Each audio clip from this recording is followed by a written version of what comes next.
nós gostaríamos de apresentar os coordenadores, porque vocês perceberam que houve algumas mudanças. Alguns não puderam continuar e outros chegaram.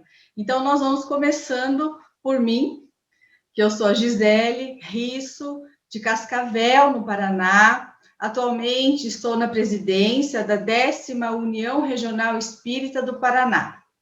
Convido agora o Laudelino para se apresentar. Boa noite a todos, uma alegria estarmos juntos. Eu sou Laudelino Risso, também sou de Cascavel, Paraná. Estou no cargo de segundo vice da 10ª União Regional Espírita, aqui do Paraná.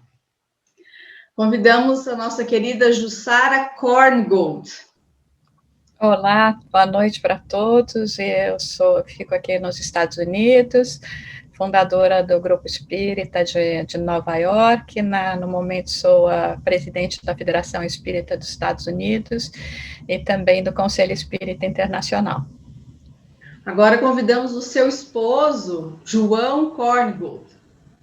Boa noite, é uma alegria muito grande estar aqui nesse grupo, me juntar a esse grupo. Eu acompanhei o outro como estudante, agora estou aqui em Nova York com a Jussara e participo também dos trabalhos do Grupo Espírita de Nova York, que existe aqui há 20 anos. Obrigada. Convidamos a minha mãe, Vânia Maria de Souza.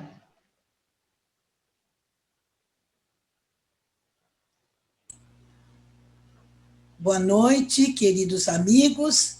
Meu nome é Vânia Maria de Souza, também sou de Cascavel, trabalhadora do Centro Espírita Paz, Amor e Luz. Desde os 36 anos eu conheço o Espiritismo, sou de formação católica, mas encontrei no Espiritismo todas as respostas que nos faltavam. Eu faço parte da equipe da 10ª União Regional Espírita, e também, desde 1996, eu faço parte do Conselho Federativo da Federação Espírita do Paraná. Sou a mãe da Gisele e a melhor sogra que o Laudelino poderia ter. Obrigada. Agora o nosso querido Marcelo Neto. Eu ia falar que eu sou amigo da Vânia, porque ela tem tantas prerrogativas que eu falei seria o melhor currículo. Meu nome é Marcelo Neto, estou aqui na Flórida, na cidade de Miami. Atualmente estou na posição de presidente da Federação Espírita do Estado da Flórida e sou vice-presidente do Conscious Living Spiritist Group, um grupo que fundamos aqui no ano de 2005. Obrigada, Marcelo. Agora a nossa querida Ângela Dutra Silva.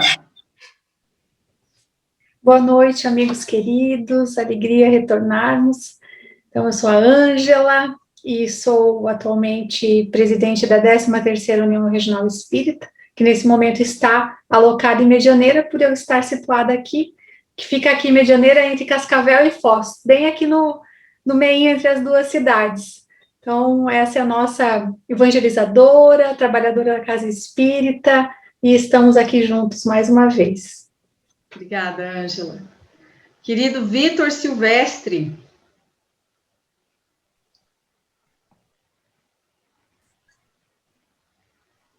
Bom, boa noite a todos. Meu nome é Vitor, como já foi falado pela Gisele. Nós somos de Juiz de Fora, trabalhamos na doutrina na Sociedade Espírita Joana de Ângeles, nas tarefas de dirigente da reunião mediúnica e nas tarefas também da exposição doutrinária. E, mais uma vez, felicíssimo por participar desse novo grupo. Obrigada, Vitor. Tânia Menezes. Boa noite a todos e todas. É com muita alegria que eu recebi o convite, estou participando agora desse estudo do Transição Planetária. Eu sou do Centro Espírita Caminho da Redenção, Mansão do Caminho. Na Mansão do Caminho, eu atuo como coordenadora do Departamento de Infância e Juventude e coordeno também a evangelização infantil e sou integrante do projeto Manuel Filomeno de Miranda. Muito obrigada. Bem-vinda, Tânia. Lincoln Barros, desculpa. Lincoln Barros de Souza, sou de Foz do Iguaçu, cofundador e hoje vice-presidente do Centro Espírita Servidores do Bem. Eu sou assessor da Ângela Maté, na 13ª União Regional Espírita, na área da União e Unificação do Movimento Espírita. Também conselheiro da Federação Espírita do Paraná. Obrigada, Lincoln. Desculpe o equívoco. Não, a nossa querida Eulália, não sei se ela já entrou, porque ela estava com problema de conexão, mas Eulália Bueno, a querida palestrante, escritora espírita da cidade de Santos, São Paulo. Bom, meus amigos, então, todos apresentados, nós convidamos a nossa querida Ângela para fazer a prece de abertura.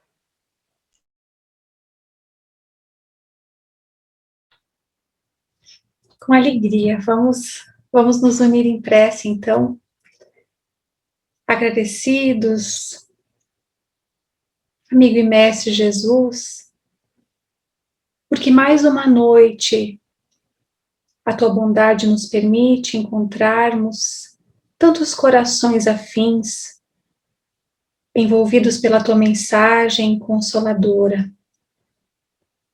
Te agradecemos, porque sabemos que a cada novo dia tantos desafios se fazem e a tua bondade nos permite vencermos a cada um deles e estarmos aqui com o propósito de mergulharmos mais o nosso olhar nesta obra que tanto esclarecimento, que tantas luzes nos oportuniza.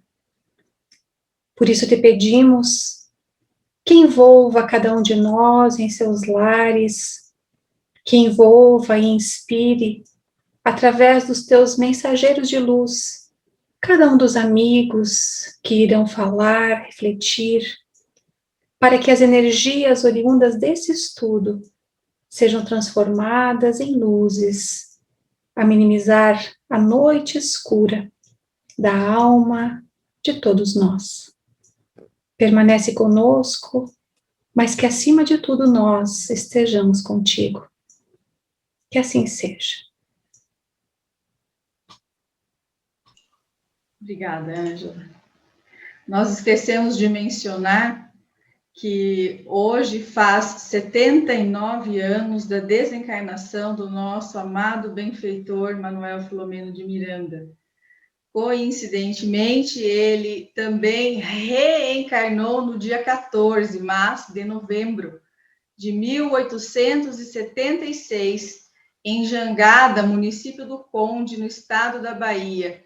Então, a ele, o nosso preito de gratidão pela oportunidade de estarmos estudando um pouquinho mais a respeito do mundo espiritual.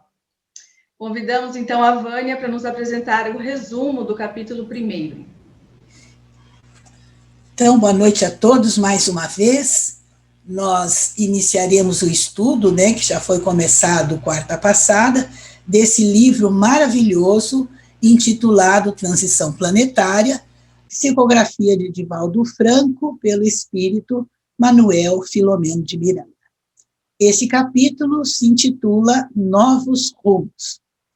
Então, a equipe de benfeitores da Colônia Redenção, onde Manuel Filomeno de Miranda se domicilia, havia acompanhado o desenrolar da tragédia do tsunami. E após os trabalhos ali na colônia, conta que, ao anoitecer, ali no espaço, na colônia, as atividades prosseguiam em ritmo abençoado com o trabalho de amor e de socorro. E grupos de espíritos benfeitores partiam em direção ao planeta terrestre, em tarefas especiais, enquanto outros retornavam jubilosos após os deveres cumpridos. Nós notamos que há uma grande movimentação na Colônia Redenção. Manuel Filomeno de Miranda e seu amigo Oscar observavam do alto a Mãe Terra. Lá da colônia, olhavam para a terra. E eles ali, no lugar onde estavam, eles desfrutavam de uma suave brisa de flores perfumadas que perpassavam o ambiente onde se encontravam. Eles agora refletiam sobre o tsunami que ocorreu no Oceano Índico, como nós já vimos, no dia 26 de dezembro de 2004, ceifando 230 mil vidas, vítimas da dolorosa tragédia sísmica. A administração da Colônia Redenção destacou 200 especialistas em libertação dos despojos carnais, a fim de cooperarem com os guias da humanidade, que já estavam lá, para auxiliarem os que foram atingidos pela fúria das ondas gigantescas. Havia também muita dor nos sobreviventes da tragédia, pela saudade daqueles que se foram arrebatados pela morte, pelas perdas materiais, que foi uma total destruição, e também pelo perigo das epidemias que já se instalavam na região onde os cadáveres se decompunham. Os benfeitores da Colônia Redenção acompanharam toda a tragédia através de projetores instalados no imenso auditório da colônia, comovendo a todos pelas cenas terrificantes e, ao mesmo tempo, em que ficaram sensibilizados pela ajuda imediata que chegava de vários países.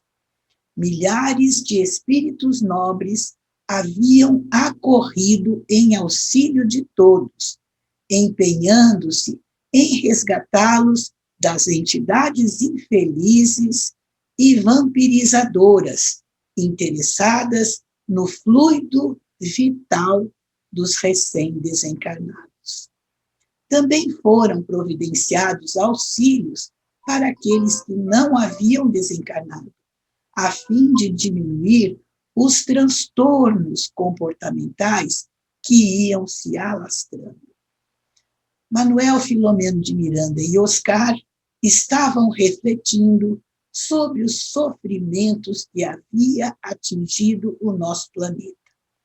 E ali onde estavam, olhando o planeta lá de cima, uma onda de emoções variadas tomou conta de ambos e exteriorizaram os sentimentos de amor e de ternura que eles tinham pela terra amada. A terra que ainda sofria o seu caminhar de bilhões de anos e que estava caminhando para tornar-se o lar feliz de bilhões de habitantes que dependiam dos seus recursos, dos recursos da terra abençoada, para a elevação moral e espiritual de cada um de nós. E eles, então, questionavam quantas novas experiências seriam necessárias no futuro para tornar nossa amada Terra um planeta de regeneração? Quantas dores atingiriam os sentimentos humanos para que ocorresse a mudança de conduta mental, a mudança de conduta moral e emocional, para que pudéssemos nos libertar das heranças enfermiças do passado e inaugurar no íntimo de cada um de nós o reino dos céus? Então, Manuel Filomeno conta que neste momento eles ouviram suave melodia, esta que a Gisele colocou antes de iniciarmos. Esta melodia vinha de um santuário próximo ali da colônia, onde ensaiavam a música de Johann Sebastian Bach, Missa em Si menor. E eles ficaram ainda mais elevados nos seus sentimentos, que parecia até que o céu havia se comunicado, estava se comunicando com a colônia Redenção. Manuel conta, então, que ficou profundamente sensibilizado e olha para Oscar e percebe que ele está chorando. E aí ele pôde perceber o pensamento do amigo que se exteriorizava em memórias de um passado distante. Ele viu na lembrança do amigo quando ele era ainda muito pequeno, criança, e habitava uma das cidades dos Alpes austríacos, e que, naquele momento, ele se encontrava em uma pequena capela de madeira, ouvindo a mesma música, tocada por velho órgão. Isso, então, ativou-lhe a lembrança. As memórias de Oscar cresciam, e Manuel Filomeno de Miranda pôde vê-lo correndo pelos prados verdes, entre montanhas cobertas de gelo e o solo salpicado de flores miúdas. E também Manuel Filomeno de Miranda se lembra da sua própria infância, em paisagens da terra brasileira e baiana, em sol e alegria que o Senhor da vida o honrou nesta última reencarnação. Lembrou da magia mística daquele povo, da sua simplicidade, do seu sofrimento, especialmente dos indígenas e dos afrodescendentes. Quando retornaram à realidade, Oscar e Manuel Filomeno de Miranda pareciam ter despertado de um sonho feliz. Oscar começou a contar, então, a Miranda que, em sua última reencarnação, ele havia nascido entre as montanhas dos Alpes austríacos. Ele era descendente de judeus, e porque não havia sinagoga naquela região, Oscar participava dos estudos do catecismo católico na igreja da aldeia, onde aprendeu as lições incomparáveis de Jesus. Conta ele que sua mãe era professora e o seu pai médico daquela pequena comunidade. Mas, quando a Áustria foi invadida pelos soldados da tropa SS, a tropa de elite, na Segunda Guerra Mundial, eles invadiram a casa de Oscar e toda a sua família foi arrastada e atirada para dentro de um camburão que os levou a Viena. Dali, eles seguiram em um trem superlotado ao campo de concentração, de trabalhos forçados e de extermínio, o campo de Auschwitz, atendendo ao programa da solução final que Hitler impôs. Conta Oscar que, chegando ao campo de concentração, eles foram separados e os seus pais foram levados à câmara de gás e, posteriormente, jogados nos fornos crematórios. E, em razão dele estar com pouco mais de 16 anos, Oscar foi poupado para os trabalhos forçados. Ficou ali em Auschwitz durante 2 anos. 2 anos de horrores, conta ele. E depois ele foi transferido para o campo Sobibor, um campo de extermínio não menos cruel. Quando terminou a guerra, os prisioneiros foram conduzidos a um campo de refugiados para recomeçar a experiência humana valiosa de que agora ele se dava conta. De tanto sofrimento, Oscar ficou marcado por dores físicas e por dores morais. Vivenciava noites e noites de pesadelo, e por isso ele optou pelo celibato, para não se casar e perturbar a pessoa com quem ele se casaria, sua esposa, para que ela também pudesse participar das tragédias. Então ele preferiu o celibato. E aí ele passou a frequentar a sinagoga, mas sem perder a emoção do amor por Jesus.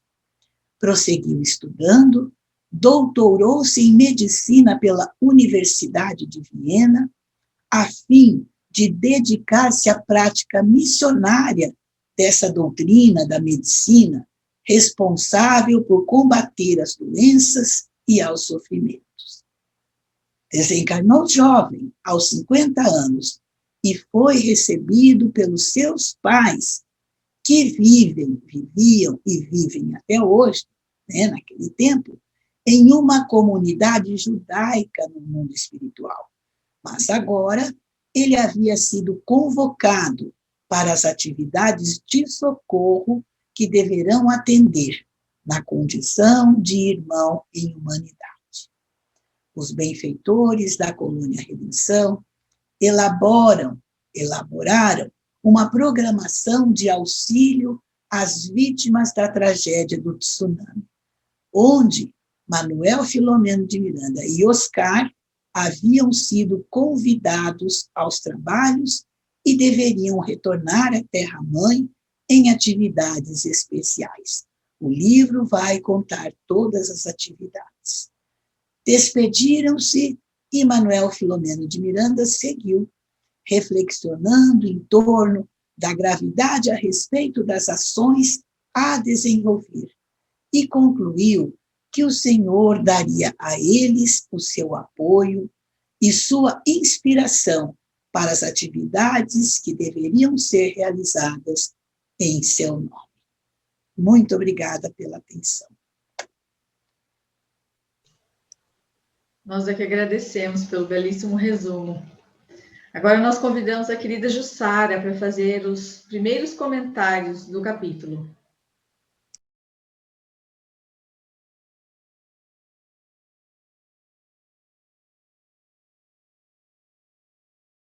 Ju, você está com o microfone mudo. Ok, boa noite a todos, obrigada, gente. Nós, então, esse capítulo, ele é um capítulo curto, mas ele traz muitos temas que podem ser desenvolvidos, estudados. Nós listamos, sei lá, quase uns 10 temas, e vamos então falar rapidamente de alguns que nós achamos bastante importantes para salientar, sendo a oração, os espíritos especialistas em dizer carne e o atendimento aos que sofreram perdas, né? Então, na parte da oração, que é interessante, que quando Manuel de Filomeno de Miranda, ele cita, né, que perante tudo aquilo que estava acontecendo, todas aquelas mortes, eles, espíritos, se reuniam em oração. Então, nós vemos, e é importante salientar, a importância da oração, e como os espíritos, ao retornarem à pátria espiritual, eles percebem o quanto é benéfico essa ligação com o alto, essa ligação com os espíritos superiores, com o Pai amoroso, com Jesus, e usam essa prática incessantemente. Então, eu queria salientar essa importância para nós aqui na matéria também, quando estamos atravessando os momentos de dificuldade, quando estamos, assim, acabrunhados com o que acontece conosco, ao nosso redor, para nós não dispensarmos, seguindo então o exemplo, o modelo desses espíritos do outro lado da vida que já compreendem toda essa importância da oração para o benefício próprio, para benefício dos irmãos também que necessitam de auxílio. Quando nós vamos falar a respeito de todo o processo da morte, esse livro ele fala, né, da morte impactante, da morte coletiva, nós temos que sempre salientar também que a morte nada mais é, como nos diz o livro que é Espiritismo de Allan Kardec, a destruição de um invólucro material, né? Como nós, uma alma que, como uma borboleta, ele diz aqui, deixa a sua crisálida e retém seu corpo fluídico ou perispírito. A visão do que significa a morte, ela varia, porque na visão humana, a morte ocorre quando nós vemos o cessar das forças vitais no nosso organismo. Na visão dos espíritos, a morte ocorre quando existe o completo desligamento, né, de tudo o que nos prende, ou que prende o espírito a um corpo material que nós utilizamos. Então, isso é assim que nós vemos a diferença entre morte e desencarne. A morte, quando o corpo cessa as suas forças vitais, e o desencarne, quando existe esse desligamento, que é o que nós vamos estar falando agora. Existem espíritos especialistas em desencarnes, né? Como nos fala já, então, o Manuel Filomeno de Miranda na obra, ele fala: a administração da nossa comunidade destacara 200 de especialistas em libertação dos despojos carnais. Isso, então, nos dá a entender que, da mesma maneira como nós, de uma certa forma, não nascemos sozinhos, nós também não morremos sozinhos. Existe também, eu adoro esse desenho que foi utilizado aqui para o Richard Simonetti, né, como uma alegoria mostrando o que seria, vamos dizer, esse papel dos espíritos que vão auxiliar em todos o romper dos laços que nos unem aos espíritos. Nós temos várias dessas explicações, principalmente no livro Obreiros da Vida Eterna, de André Luiz e Chico Xavier, que nós vamos citar agora. Talvez até alguns de vocês já tenham assistido um vídeo que foi muito bem feito a respeito da desencarnação de Dimas, né? Um dos casos que eles contam, aonde o mentor Jerônimo, que está a cargo desse trabalho, né, especificamente do desenlaço de Dimas, se dirige à sua residência para desligá-los dos laços físicos, né? Então, nós vemos aqui nessa figura ele se dirigindo à casa de Dimas. E quando eles lá chegaram, eles encontraram uma série de espíritos que estavam lá, amigos, né, que estavam querendo prestar homenagem ao Dimas, já sabendo do seu desencarne. Então, a gente fica imaginando, né, aquele que leva uma vida dedicada aos outros, que realmente mais altruísta, dedicado à prática do bem, né? A surpresa maravilhosa que é quando você desperta no mundo espiritual e acaba sendo rodeado dessas pessoas. Mas neste caso em particular, o Jerônimo até pede que eles esperem, aguardem o completo desligar desse espírito para não interferir, porque estava sendo, ainda que Dimas tinha uma condição melhor espiritual, estava sendo difícil para ele todo esse processo de se desligar da família, de deixar né, todos os seus laços aqui. Então, para que não fosse agravado este trabalho. Novamente, nós vamos enviar para vocês, né, esse trabalho aqui, então nós não vamos estar lendo tudo que está aqui não, tá, senão nem daria tempo de estar fazendo a apresentação. É por isso que a gente vai passar meio rapidamente, mas depois vocês vão poder aprofundar mais, né. Ele induziu, né, nesse momento, então nós vemos que no momento desse desencarne, para que essa equipe possa trabalhar bem no desligar desses laços, quanto mais nós nos dedicarmos a pensamentos elevados, a oração, então nós vemos que ele orou a Maria, a mãe de Jesus, ele começou a pensar e lembrar, gostaria de ter a presença da sua mãe espiritual, da sua mãe, né, que tinha sido a sua mãe na matéria. O processo de desligamento, ele começa obviamente, vai pelos centros de forças, né, iniciando, então, por essa parte do abdômen, do tórax, até que ele culmina justamente quando nós falamos no coronário, né, que é o chakra que nós temos, o centro de força que nós temos no alto da cabeça, então seria com esse o desligamento, né. Mas o último ponto de desligamento ocorre justamente quando é desligado o centro de força coronário, que é onde está aquele famoso cordão de prata. Neste caso, nós vemos que na desencarnação de Dimas, ainda no seu enterro, ele estava conectado, né? Nós podemos ver aqui, talvez nesse desenho, ele meio adormecido no que seria nos braços de sua mãe, mas ainda conectado aos seus despojos, né?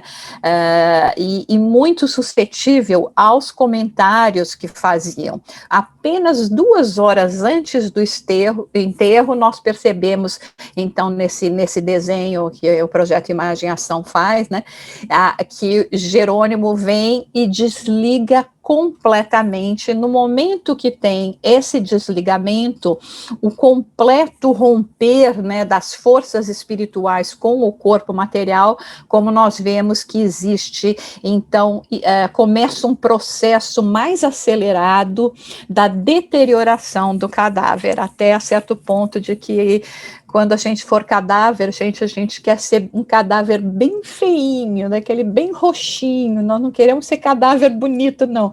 Cadáver bonito é que está cheio de força vital lá ainda e os laços não foram desligados, tá? Então, quando vocês forem no enterro, e se por acaso for um enterro, né, aberto, perceba que a gente não quer que os despojos, vamos dizer assim, nosso corpo material esteja nas suas melhores condições, porque a decomposição começa a ocorrer mais quando já não tem mais essa conexão, né? Num outro caso que ele fala também sobre o Fábio, que tinha uma boa condição também, a mesma situação, eles fazem todo esse trabalho de desligamento nessa operação magnética, como eles falam, então eles usam aquilo que nós chamamos também do magnetismo, e logo foi possível, né, neste caso do Fábio, eles trabalharem mais ativamente e depois fazerem o desligamento já completo, desatando os laços 1 hora depois, após o seu desencarne. Esse desencarne da Adelaide, que eles falam no livro, ele também é muito interessante, porque mostra que, apesar de nós termos aqueles espíritos que são especialistas nessa equipe de desencarne, nós mesmos, dependendo da nossa condição espiritual, podemos realizar esses desligamentos. Nesse caso, a Adelaide solicita que ela mesma faça esse esforço, o que o mentor esclarece para André Luiz, que ele ficou surpreso, que é possível ela fazer todo o trabalho, exceto o último momento, que é o desligar do cordão de prata, como nós vemos aqui. Um outro livro que cita todos esses processos e reforça, então, esse entendimento que nós temos na presença dos irmãos espirituais no momento do nosso desencarne, é o livro Voltei, que fala sobre o desencarne de Frederico Figner, onde ele assina como o irmão Jacó. Então ele fala das suas sensações, daquele momento em que ele vai sentindo que, ainda que ele esteja num processo, né, de desconexão, ele ainda sente quase como se fosse 2 corações batendo, o que mais uma vez reforça aquilo que nós falamos há algumas semanas no estudo no Rumo do Mundo de Regeneração, sobre os órgãos na parte espiritual, né? Então aqui ele fala que ele sentia 2 corações praticamente batendo, né? E toda a sensação que ele ia passando neste momento. Descreve, né, aquele momento que fala que nós vamos ter, assim, as lembranças dos principais fatos também, que passa, segundo ele, numa velocidade vertiginosa. E nós vemos que a Marta era filha de Jacó, né? Inclusive foi a que levou ele a se tornar espírita pelo seu desencarne, né? E aonde tiveram sessões de materialização, com Ana Parado, inclusive, que materializou o espírito dela completamente, né? E começa, então, todo esse processo, como ele fala, ele se vê como se ele estivesse numa duplicata. Mas, olha só, né, eu acho tão interessante, porque nesse livro, para quem já leu, quem não leu, a gente recomenda que leia, por vários motivos, é muito interessante ler esse livro, inclusive para ter uma ideia do entendimento de espiritismo e de vida no mundo espiritual na década de 60, antes de se ter um completo acesso já às obras no mundo, né, da vida no mundo espiritual, que nos traz André Luiz. Ele mostra que, ele nos fala que ele viu o Dr. Bezerra de Menezes chegando com o irmão Andrade, que iam trabalhar em todo esse processo de desligamento dele, mas como no lar ainda existia muita energia que o prendia, isso é uma coisa que nós poderíamos falar depois na parte de psicometria, como os objetos também emitem energia, etc., eles levaram ele para a praia, para ele poder se desconectar mais, e quando chegou no momento do enterro, o próprio Dr. Bezerra foi quem fez o desligamento de irmão Jacó. Gente, já pensou ser desligado, né? Desligar o cordão de prata pelo Dr. Bezerra é, assim, uma honra, né? E aí o irmão Jacó fala, eu cheguei lá sem luz, gente, cheguei sem luz. Olhava para os colegas, ele chegou sem luz, mas teve Dr. Bezerra assessorando ele todo esse processo. Para depois vocês, como lição de casa, nós temos aqui 9 etapas de um processo normal de desencarnação, então que vocês vão ver passo a passo como é feito esse processo que se encontra no livro, né, Obreiros da Vida Eterna, e também descrito no livro Perispírito, dos Almino Zimmermann. E para nós falarmos do último tópico que nós gostaríamos de falar hoje, que é um tópico de extrema atualidade, ainda que nós estejamos falando dos processos, de tudo que aconteceu durante, né, o tsunami, aonde, como nos foi apresentado a semana passada, em torno de 250 mil pessoas morreram, né, num único evento. Então, o quanto nós podemos estar recebendo auxílio, o quanto os amigos espirituais realmente estão conosco, compreendendo a dor dos que ficaram no momento da partida daqueles, né, que retornaram à pátria espiritual. Hoje nós vivemos um momento similar, um momento onde existe muita dor por causa da perda, e por isso não podemos imaginar de maneira alguma que não temos a presença, o auxílio, o suporte nessas desencarnações coletivas que estão ocorrendo neste momento devido à pandemia em nosso planeta, muito maior número neste momento do que o próprio tsunami nos trouxe. Mas então, quando nós pensamos o quanto esses irmãos se dedicam para vir nos dar assim o consolo, o suporte, né, para que nós possamos atravessar essa etapa de separação, né, com confiança, com fé no futuro, compreendendo que nós somos muito mais do que essa matéria que neste momento, ainda que vaso precioso, nos possibilita inúmeras experiências e possibilidades para o nosso crescimento interior, que nós compreendamos que este momento da partida não é definitivo e que possamos nós também do lado aqui da matéria unirmos forças a esses irmãos espirituais para compreendermos a dor das pessoas, das famílias que estão se despedindo dos seus afetos.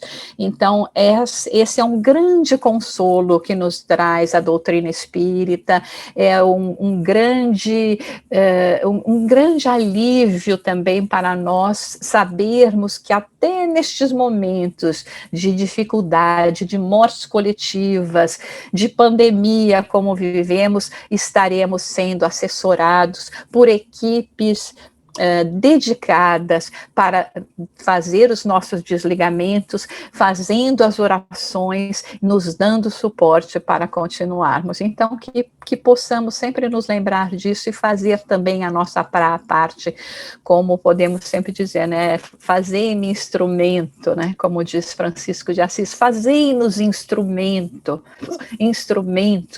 para que nós possamos levar o alívio, a paz, a esperança, o consolo a tantos que sofrem também. E então nós vamos encerrar a nossa parte aqui hoje, mas de novo fazendo uma menção, um agradecimento especial à nossa mentora, hoje mentora espiritual deste grupo de estudo que nos tem já acompanhado e que continua nos inspirando para que continuemos juntos nesse trabalho que foi iniciado graças ao seu esforço, a nossa querida Sueli.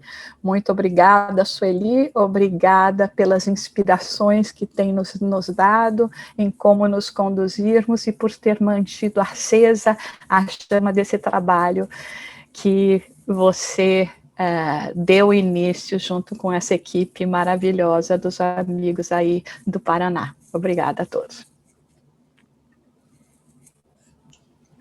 Nós é que agradecemos, Ju, excelente, como sempre, já estão pedindo aqui o material. Aí nós gostaríamos de convidar agora o nosso querido Lincoln para dar continuidade aos aprofundamentos.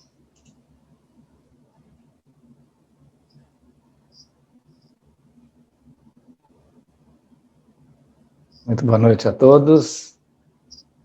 É uma alegria prosseguir nesses estudos junto com este grupo de corações amigos interessados efetivamente em estudar essa doutrina e toda a literatura que os espíritos colocam à nossa disposição. A apresentação da Jussara nos mostra bem a importância de nós projetarmos os relatos de cada obra que nós lemos e estudamos, porque estamos aqui não apenas para ler os livros, mas para estudá-los. Isso vale para este grupo que aqui se reúne, mas vale também na nossa iniciativa individual, quando nos dedicamos nos nossos lares a ler outras obras, mas não apenas ler estas obras, estudá-las. E a partir desses estudos, nós vamos compreendendo que os espíritos sempre escrevem em todas as obras, falando diretamente ao nosso entendimento, para que nós exercitemos a nossa inteligência na compreensão da vida, de nós mesmos, de Deus, do nosso próximo e a nossa relação com ele na convivência durante o processo reencarnatório e, posteriormente, também a nossa desencarnação. Então, tudo que eles relatam serve de exemplos a todos nós. Então, cada parágrafo tem um sentido dentro do contexto da narrativa do livro, mas também se projeta de alguma forma para a nossa própria realidade. E neste livro, como em tantos outros, nós vemos, como já foi bem destacado pela Jussara, a ação benfeitora dos espíritos em relação a todos nós encarnados e também aos desencarnados.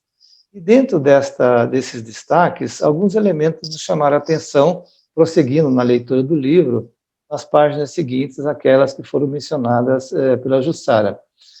Um fato que Manuel Filomeno destaca aqui foi justamente o estímulo que os países receberam através desse flagelo, que foi o tsunami, para agirem solidariamente com aqueles que sofreram, todos os países que sofreram os efeitos desse tsunami. Esse tsunami, como já foi mencionado pela Vânia, causou cerca de 230 mil mortes em 14 países. Então, evidentemente, um evento de tal magnitude chamou a atenção do mundo, chamou a atenção também dos corações para a solidariedade e para a ajuda humanitária que foi direcionada para todas as zonas que receberam o impacto desse tsunami. Calcula-se que houve cerca de 14 bilhões de dólares que foram mobilizados para atenderem as necessidades, no caso aqui, denominado ajuda humanitária, que é representada por ajuda material, logística, ajuda moral, ajuda legal e espiritual. Então, veja que o conceito da ONU para ajuda humanitária está bem dentro do contexto daquela prática da caridade, como nós estudamos em O Evangelho segundo o Espiritismo, no seu capítulo 15.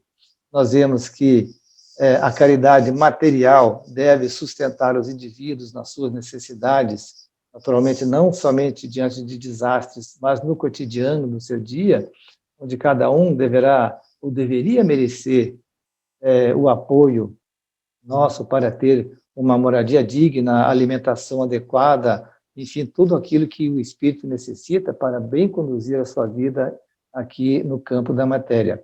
E a caridade é o elemento essencial para desenvolver essa solidariedade. Aliás, vale lembrar que no próximo dia 19 de julho, comemora-se no Brasil o Dia da Caridade, que foi criado por uma lei em 1966. Em nível internacional, o Dia Internacional da Caridade é comemorado no dia 5 de setembro e foi criado pela ONU em 2015. Então, o Brasil, né, coração do mundo, já teve a iniciativa de dedicar um dia, desde o ano de 1966, à caridade. Então, esta caridade, nós vamos destacar das iniciativas relatadas pelos espíritos nessa obra, também no campo da nossa ação individual, como estamos nós agindo diante das necessidades daqueles irmãos que estão caminhando conosco, aquela pessoa que passa à frente da nossa casa, ou aquele espírito que transita na nossa experiência no dia a dia. E quando falamos aqui em caridade, teremos que destacar naturalmente, em especial, a caridade espiritual. É aquela em que nós, além de darmos do que temos para colaborar com aqueles que não têm, vamos aprender também a doar do que somos de melhor para aqueles que também necessitam de algum tipo de apoio para dignificar a sua vida, fortalecer os seus valores. E isso compreende desde uma ação de um simples sorriso até um gesto de solidariedade ou uma gentileza que se faz para alguém, o respeito mútuo, especialmente no âmbito das famílias, agora tão conturbadas nesses momentos trágicos aí da pandemia, e muitas delas fragilizadas pelo medo ou pelas incertezas também, dissolvendo-se as famílias, né? Nós vemos o quanto é importante, neste momento, nós buscarmos o entendimento dessa caridade espiritual do Evangelho segundo o Espiritismo, lá no seu capítulo 15. E nós lemos uma página muito interessante, que nós reportaríamos também aos amigos, quem puder ler, no livro Justiça Divina, onde o Espírito Emmanuel, no capítulo 9, fala a respeito dos caídos.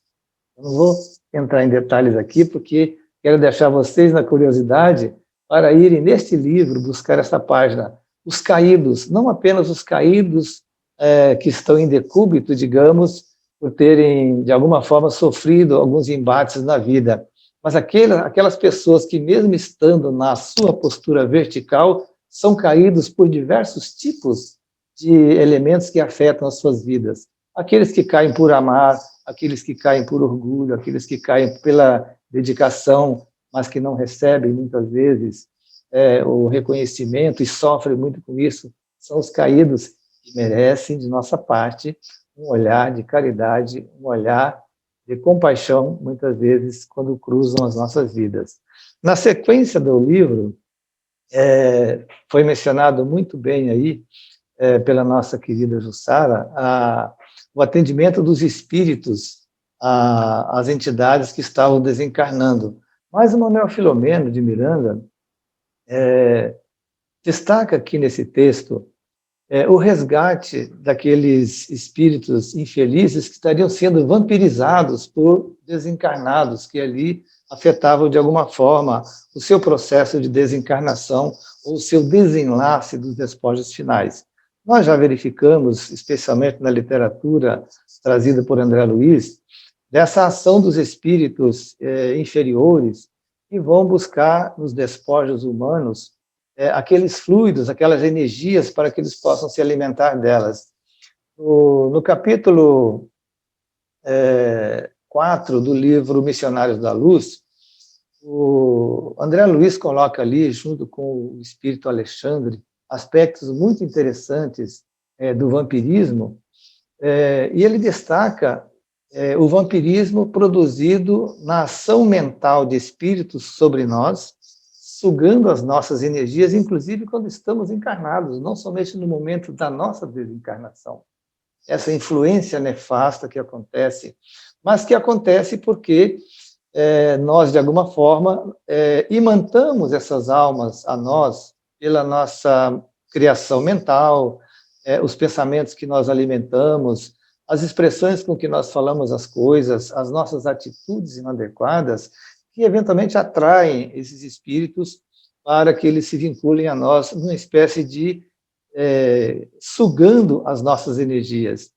Outro exemplo que nós encontramos aqui também, de um processo de vampirização, no capítulo Vampiros, justamente do livro Nosso Lar, onde uma senhora chega aos muros da colônia Nosso Lar pedindo socorro, e o vigilante que estava ali naquele momento foi pedir ajuda para ver o que faria com aquela pessoa, que é uma senhora que pedia socorro e chorava e se lamentava, e Narcisa, junto com a mãe de Lísias, né, junto com André Luiz, vão até aquele local e observam e se condoem, se compadecem daquela situação daquela mulher. Mas eles não poderiam adotar nenhuma medida sem que eu fosse chamado também o vigilante, que é o responsável pela segurança do nosso lar naquela área. E ele é chamado ali e analisa o quadro daquela mulher e percebe que no entorno da cabeça dela tem uma série de pontos negros. E observando mais profundamente, ele esclarece que aquilo lá cada ponto daquele é um espírito ou uma criança que fora assassinada por aquela mulher no exercício da sua profissão de obstetra, utilizada indevidamente para, digamos assim, limpar as consciências de mulheres enganadas ou que não queriam a gestação. Ela então assassinava os bebês. Então ela era, de alguma forma, estava sendo vampirizada ali por esse complexo de culpa, né? E se ela ingressasse na colônia, ela iria prejudicar toda a harmonia do ambiente onde ela chegasse. Justamente quando lhe foi negado o acesso, ela deblaterou, xingou bastante todos eles ali e se retirou. Então, são elementos que nos levam a compreender a gravidade do sistema de vampirismo. No livro, também nesse mesmo livro aí do Missionários da Luz, no capítulo 11, denominado Intercessão, Alexandre e André Luiz comparecem a um matadouro de bovinos, e ali eles verificam uma cena assim, bastante dramática de espíritos sugando as energias dos animais que estavam sendo abatidos, alimentando-se de alguma forma daquelas energias. Isso mesmo acontece em relação aos desencarnados também seres humanos. Naturalmente, não estamos aqui nós todos desprotegidos e desamparados em relação a esses fatos, mas a nossa condição de vida mental e moral vai traduzir nas possibilidades ou não de sermos socorridos nesses momentos, dependendo daquilo que nós estivemos praticando durante a nossa vida.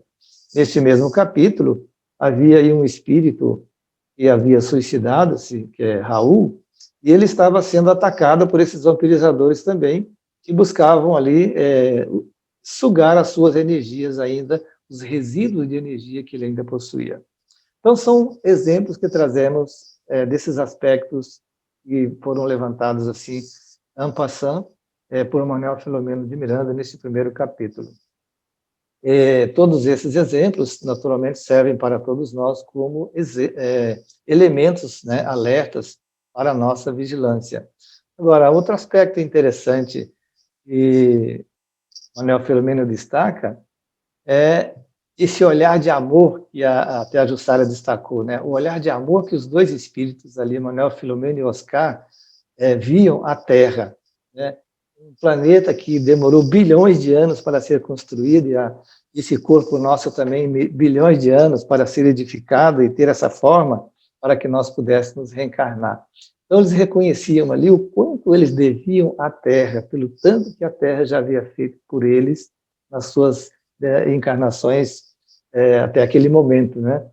E, claro, a pergunta que eles fizeram ali é: quantas vezes ainda eu terei que reencarnar para poder alcançar este momento da regeneração do planeta? Nós não sabemos ainda, né? Possivelmente todos nós que estamos aqui estudando hoje vamos retornar várias vezes ainda até chegarmos a este momento de termos a realidade da regeneração presente. Mas a principal pergunta que eles fizeram aí é: quantas dores nós ainda suportaremos para admitirmos que temos que mudar mental, moral e emocionalmente? Então, isso está na nossa decisão hoje.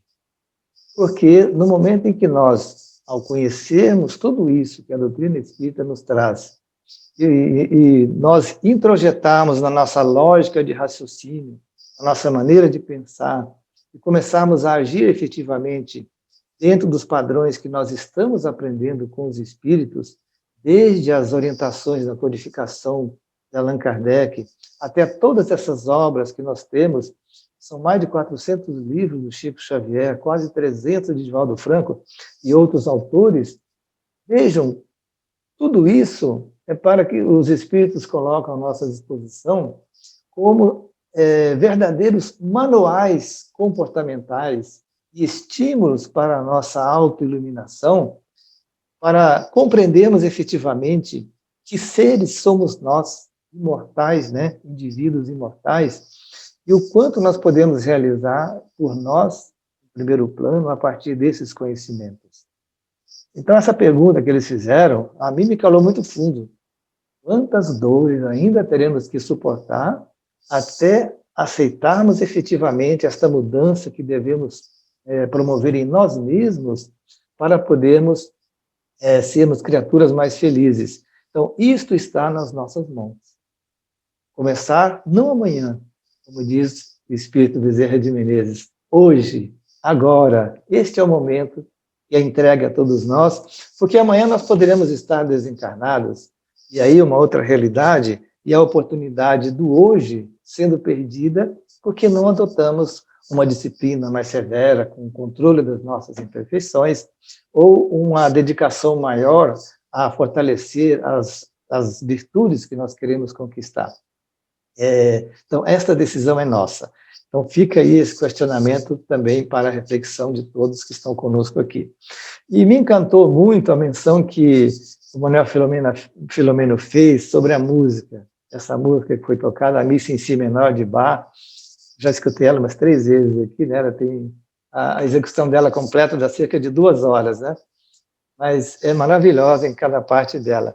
E as reminiscências que a música trouxe ao espírito Oscar, que estava ali do lado, e ele conta toda a história dele, aí eu me perguntei por que colocariam uma rememoração de um sofrimento da Segunda Guerra Mundial com os nazistas, digamos assim, assassinando mais de 6 milhões de judeus naquela época, né? Por que trazer de volta isto? E a rememoração colocada aqui nos pensamentos do Oscar, ele mesmo disse o porquê que ele estava fazendo aquilo e por que ele estava chorando. Ele estava fazendo uma catarse libertadora das fixações profundas que ele tinha em razão daquela experiência que ele viveu. Então, aí eu me pergunto, será que na minha experiência, onde eu guardei determinadas mágoas de alguma pessoa por algo que fez contra mim, eu faço também essa catarse para ver se lá no fundo eu já perdoei aquela ocorrência desagradável, se eu ainda guardo reminiscências em relação ao irmão que pecou contra mim, vamos dizer, utilizando aqui a linguagem do Evangelho, né? Então, eles trazem à baila este evento, primeiro, eu imagino, para lembrar-nos também de o quão grotesco ainda somos, ainda neste século, por produzirmos atrocidades como esta da Segunda Guerra Mundial. E ainda estamos produzindo, evidentemente, em determinados locais do nosso planeta, essas guerras pequenas, mas também guerras comerciais desonestas que empobrecem países, a retirada de riquezas de certos países em prol de outros países, de uma forma também inadequada. Então, vemos que o ser humano ainda temos aqueles apegos muito fortes ao primitivismo, ao nosso egoísmo exacerbado, ao nosso desejo de posse e poder, e escravizados ainda, muitas vezes, ao poder do dinheiro, mas, ao mesmo tempo, muitos de nós, e todos nós guardamos dentro de nós, por sermos filhos de Deus, os anseios, mesmo que inconscientes, de que nós queremos ser pessoas melhores e queremos mergulhar desde já naquele futuro feliz que todos nós queremos. Mas nem todos nós temos a iniciativa, a decisão, a vontade de fazer isto neste momento difícil que nós vivemos agora, em que o chamariz do sofrimento através da pandemia nos vem alertar para as mudanças necessárias a fazermos no nosso comportamento. Então, irmãos, as obras espíritas são, sobre todos os aspectos, altamente estimuladoras à nossa renovação ético-moral, a projetar-nos efetivamente como espíritos imortais que somos, embora ainda limitados pelas nossas imperfeições, mas passíveis de sobrepormos tudo isso, de tal forma que em determinado momento nós vamos parar de construir muros em razão do nosso egoísmo e vamos ser verdadeiros construtores de pontes, já que renovados aos poucos, embora pequenos, mas porém úteis, podemos servir nas mãos de Jesus, consolando outras vidas, como Ele está consolando as nossas vidas nesse instante. Que Ele, portanto, então, nos abençoe, nos fortaleça nesses propósitos grandiosos que nós estamos buscando, com muita fé, com muita coragem, determinação e paz no coração. Muito obrigado. Nós que agradecemos, Lincoln, que assim seja. Agora nós convidamos a querida Tânia para responder a seguinte pergunta. Antes da nossa reencarnação, nós sabíamos dos eventos coletivos que iríamos passar? A pandemia, por exemplo, se não foi programada por Deus, mas permitida, já que é resultado da psicosfera densa que criamos, então não conhecíamos esse fato, não é? Estamos vivendo algo do qual não fomos totalmente preparados. Fique à vontade, Tânia. Mais uma vez, eu desejo boa noite a todos e todas, e nós vemos na pergunta que foi formulada, de fato, 3 questionamentos, né? E eu começo justamente de onde trouxe o último questionamento, que é de vivermos algo que nós não estávamos preparados. Então, nós vamos pensar que tudo que existe, todas as ocorrências, nós tivemos, de fato, um planejamento geral. Quando nós vamos ao Livro dos Espíritos, na parte 2ª, capítulo 6 da Vida Espírita, Kardec indaga na questão 258, se quando na erraticidade, antes de começar uma nova existência, tem o espírito a consciência e previsão do que vai suceder na sua existência. E os benfeitores, eles respondem que ele próprio escolhe o gênero de provas que há de passar. Nisso consiste o livre-arbítrio. Então, quando nós fazemos uma análise desse questionamento feito por Kardec, da resposta que foi dada pelos benfeitores, nós vamos buscar lá no livro Obras Póstumas, quando Clélia de Plantier, ela faz uma abordagem sobre essas provas coletivas, inclusive trazendo que nós, quando estamos na nossa vivência corpórea, nós temos experiências no individual, na família e na sociedade, que dessas experiências elas podem desencadear essa culpa que nós carregamos e que torna-se necessária a nossa retificação. Vamos pensar, por exemplo, quando no individual a pessoa, né, ela faz uma opção por uma vida onde ela se volta para o vício, o álcool, o fumo. Na verdade, qualquer um dos vícios que nós escolhemos, que nós adotamos em nossos hábitos de vida, eles vão estar desencadeando desordens orgânicas. Vamos pensar no indivíduo que fuma, por exemplo. Então, ele pode estar trazendo para o seu organismo uma asma brônquica, um efisema pulmonar, uma bronquite, que isso pode aparecer na presente existência, e como tudo que compromete o nosso corpo gera uma lesão perispiritual, nós vamos estar levando isso para uma existência futura. Então, isso vai responder àquilo que nós vivemos de maneira individual. Quando nós reencarnamos em uma família, por exemplo, que eu desenvolvo a asma brônquica, na verdade, o problema é individual, que tem um reflexo, por exemplo, no pai, na mãe, que vai estar preocupado, que vai ter que estar atento para dar o suporte medicamentoso, mas a questão é individual. Quem gerou o processo foi aquele indivíduo, pela escolha, pela opção que ele fez, que é decorrente do seu livre-arbítrio, para seguir aquele curso. Então, ele vai e, de alguma maneira, ele também pode se envolver em um processo que venha desencadear uma questão de ordem familiar.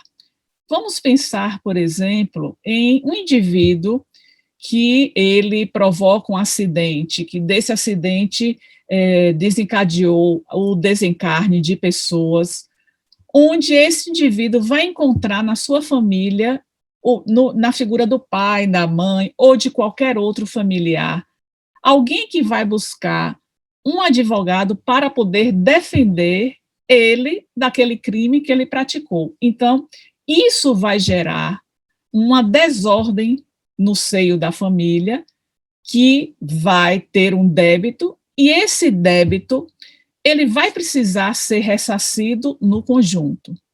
E aí nós chegamos para as provas coletivas. Então, quando foi feito o questionamento de que nós não fomos preparados, todo o processo reencarnatório, ele tem um preparo que é feito no mundo espiritual. Quando nós buscamos na obra de André Luiz, nós temos vários destaques deste preparo que é feito. Inclusive, em nosso lar, nós temos, já sinalizando a respeito dessa preparação que é feita. E aí nós vamos pensar que neste preparo nós vamos ter o conhecimento daquilo que nós consideramos como fatos principais. O que são esses fatos principais?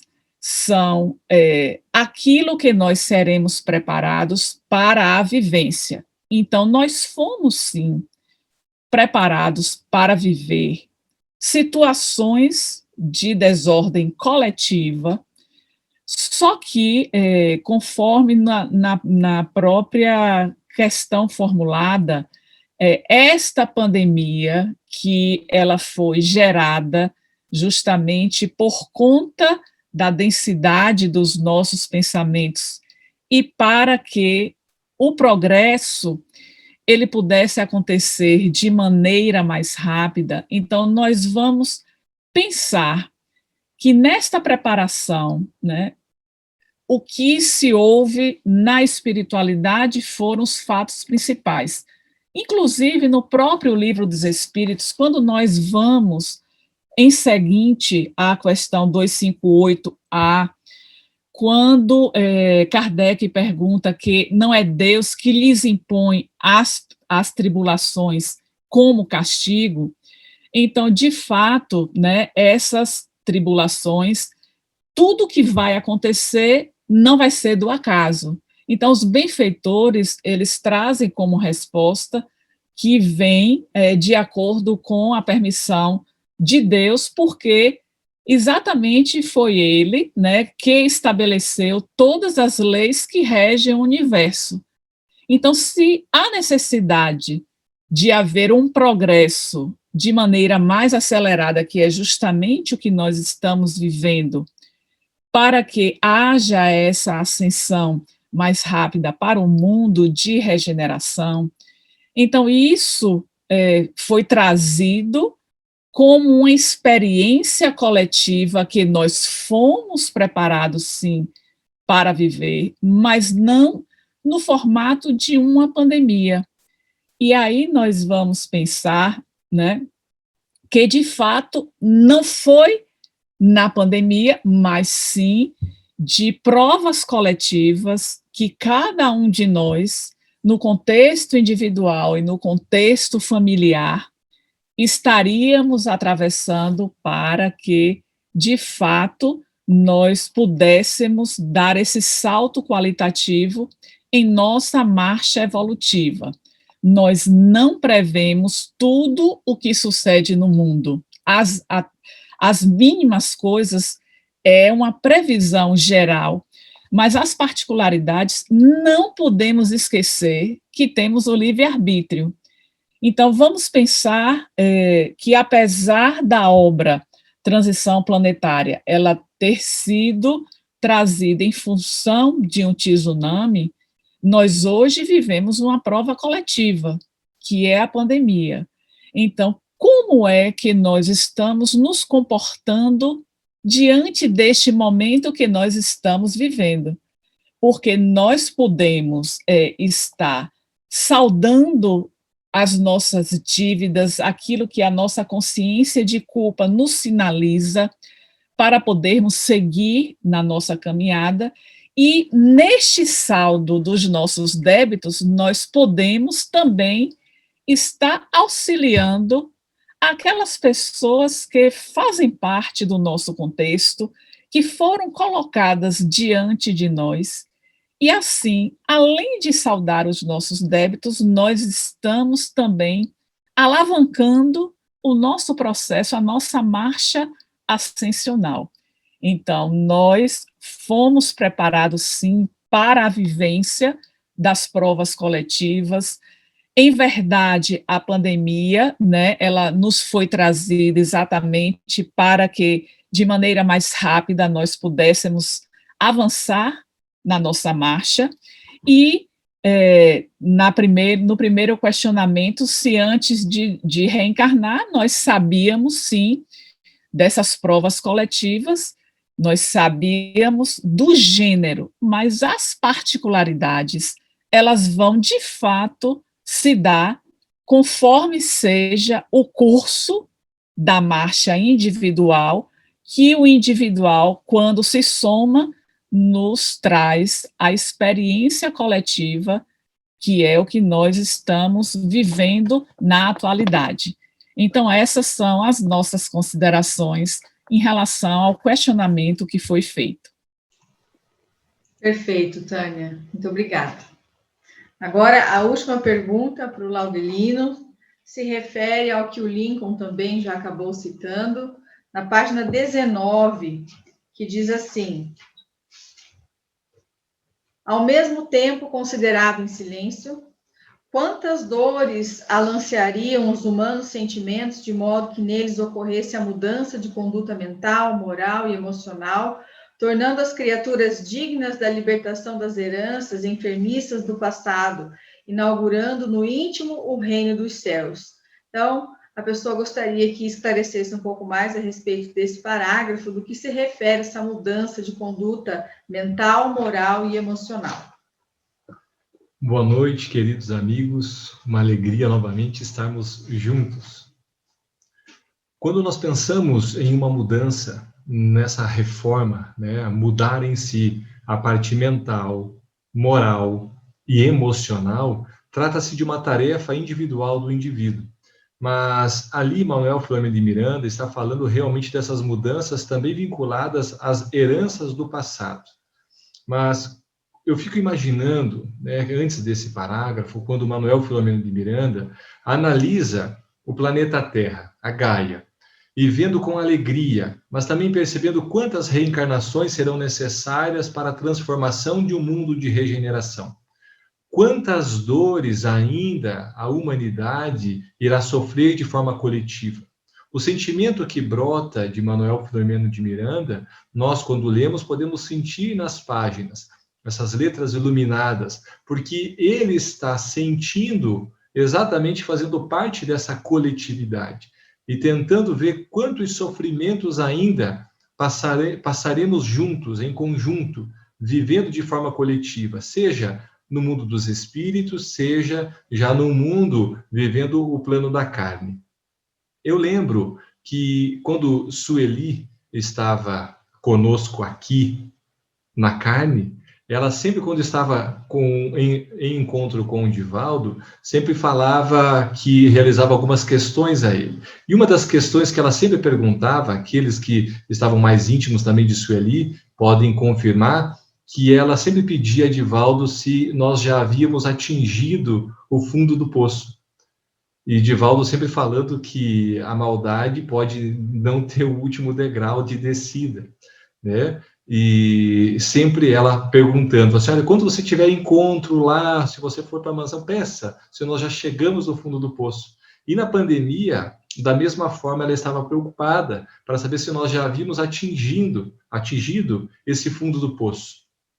E a reflexão que, de repente, hoje eu estava fazendo, considerando a análise dessa pergunta, estamos vivendo há mais de um ano nesse processo da pandemia. E se fizermos uma avaliação real da nossa conduta mental, emocional e moral, quais foram as mudanças produzidas na nossa intimidade enfrentando esse sofrimento? Há mais de um ano estamos. Eu sei que nós tivemos mudanças, sim, de convívio, mudanças na parte social, mudanças com relações a isolamentos, mas na nossa intimidade, será que nós já podemos vencer algumas limitações dessas heranças errôneas do passado? Porque é um sofrimento coletivo. Agora, estamos enfrentando esse sofrimento para mudar a nossa intimidade? Porque a mudança vem através da mente para daí começar o avanço emocional e moral. Quando eu começo a planejar uma mudança na minha parte mental, eu vou planejando a minha questão da ideia, eu vou idealizando aquilo, eu posso começar na minha própria consciência alguns planos de fuga, de mecanismos escapistas, de tentar de alguma forma achar a racionalização, a projeção e outros mecanismos, mas eu também posso, às vezes, aceitar parcialmente como uma verdade. Eu posso aceitar a verdade de uma maneira mais bruta e tentar viver o evangelho de uma maneira a não entender plenamente, então eu vou ficando aquele que compreende os ensinamentos de Jesus, mas não vive porque gostava muito mais dos prazeres da carne do que os prazeres e as alegrias do espírito. Então eu vou vivendo o evangelho de uma maneira ranzinza, fria, mal-humorada, e esqueço que aquele que realmente conhece o Evangelho de Jesus vive a alegria de viver o Evangelho de Jesus. Impõe-se na sua conduta mental a forma de conduzir as suas emoções ao sentimento, e de uma maneira a aprimorar a sua moralidade. Quando Allan Kardec, no Livro dos Espíritos, começa a nos falar a respeito do bem e o mal nas leis morais, nós vamos pegar que ele vai fazer uma pergunta para traduzir o que é a moral. E vai fazendo a respeito do que é o bem e do que é o mal. Mas esse desenvolvimento moral do indivíduo, há uma grande definição de Piaget, que ele fez algumas reflexões a respeito também do filósofo Immanuel Kant, a respeito dessas reflexões a respeito do desenvolvimento moral.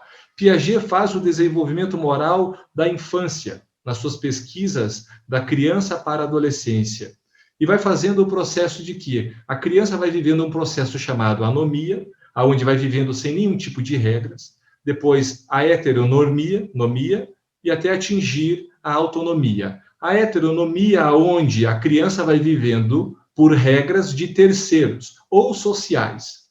E a autonomia quando ele consegue já viver as suas próprias regras. Mas nas reflexões de Immanuel Kant, é muito importante, quando começamos a aprofundar um pouco a respeito dessas questões do desenvolvimento da moral do indivíduo, é que, no adulto, muitos ainda vivem um processo de anomia, uma vida sem regras, como tentam viver uma plena liberdade sem regras absolutas, ou construindo as suas próprias regras, considerando pessoas que estão vivendo a autonomia, mas são regras que não levam considerações da vontade à imposição das leis morais. Aquele que vive a autonomia, não só segundo Allan Kardec, mas também quando pegamos desses filósofos, o próprio Immanuel Kant diz que a autonomia só está vinculada àquele que vive a vontade através das leis morais. Ou seja, não há como nós vivermos sem nenhuma regra. Autônomo da nossa própria vida quando conseguimos avançar a intelectualidade e a moralidade. Então, nesse processo intelectual, quando a mente nos desperta a avançar, nos exigem mudanças. Precisamos mudar para vencer essas heranças equivocadas do nosso próprio passado. Mas não podemos esquecer que fazemos parte do organismo social. Quando Manuel Filomeno de Miranda olhava o planeta Terra, ele não imaginava a sua jornada somente evolutiva, mas avaliando a jornada evolutiva da coletividade, porque ele conseguia se visualizar como parte do coletivo. E o que nos falta, às vezes, no avanço do nosso progresso também mental, moral e também no processo emocional, é nos avaliarmos como parte do coletivo. Porque a minha melhora, o meu avanço, também vai promover de uma maneira que o coletivo avance. Mas eu só irei avançar quando começar a galgar o próprio degrau. Essa escada é individual, a porta é estreita. Ninguém vai passar comigo. Quando pegamos os ensinamentos de Jesus, dessa porta larga dos prazeres, ou a porta estreita, aonde nós vamos conduzindo a nossa vida, o convite está feito. Essa é a verdadeira transformação. Essa é a mudança proposta por Manuel Filomeno de Miranda. Porque nessas páginas é o avanço da coletividade, mas através dessa unidade, da unidade própria, iremos avançar juntos, claro, mas a melhora íntima, como fala dessa reforma, depende de cada um de nós. Então, que possamos aproveitar o momento em que vivemos e que possamos visualizar exatamente quais são os benefícios de mais um drama coletivo que estamos passando. Porque estamos vivendo, sim, dores, dificuldades e tantos outros tormentos, mas se não aprendermos resignados o avanço que isso nos propõe, passaremos sem nenhum tipo de educação, sem nenhum tipo de avanço, e precisaremos passar por muitas outras dores. Espero que possamos avançar nessa coletividade, mas cada um avaliando em si, porque o chinelo, apesar de cada um calçar o seu, cada um tem os seus próprios calos, ou seja, as suas dificuldades, as suas paixões, os seus vícios, e cabe a sua análise íntima para poder refletir o seu próprio aperfeiçoamento. Espero que tenha contribuído e, novamente, a gratidão por estarmos juntos nessa nova jornada de estudos. Muito obrigado. Nós que agradecemos. Lembrando sempre que a transformação do mundo começa em nós, né? Porque nós sempre esperamos que o mundo mude para que nós sejamos felizes. E essas reflexões nos auxiliam nesse entendimento.